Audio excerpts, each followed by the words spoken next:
All right, class, so raise your hand if you like reading about dinosaurs. Okay, now raise your hand if you like reading about time travel. Me too, that's one of my favorites. So this chapter book that I'm going to tell you about is called Chronal Engine by Greg Leadich Smith.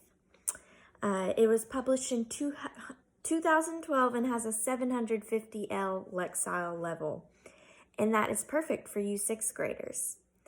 So, Chronal Engine has a kidnapper, time travel, and dinosaurs and adventure rolled all into one. So let me read you like a short excerpt so you can get a feel of what I'm talking about. Then there was a screech, and Samuel exclaimed, "Giant rocks!" I lowered the binoculars to look. About half a dozen pterosaurs were landing on the water's edge, folding their wing membranes up to walk on all fours. They began wading into the lake in front of us. Quetzalcoatlus, I said. There was a skeleton of one at the Texas Memorial Museum. Named for the Aztec serpent god? I nodded. They had a 35-foot wingspan, give or take. They were thought to be able to eat fish and small animals. Of course, to them, we were the small animals.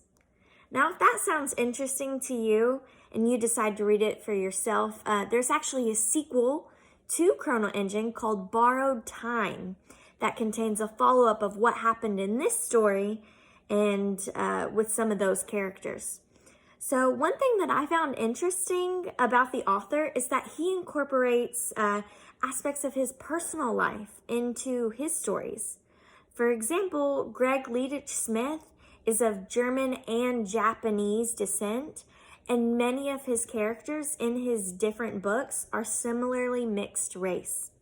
And speaking of characters, my favorite was, in this book, is Max Pearson Takahashi. He is a super smart and brave boy. He's the main character. He cares a lot about his older siblings. They're twins, Kyle and Emma. Like his mom, he knows a ton about dinosaurs and is quite the novice paleontologist. So this story is up for grabs in our classroom library. So sign up on the wait list for your turn to check it out if Chronal Engine is the type of chapter book that you think you'd enjoy.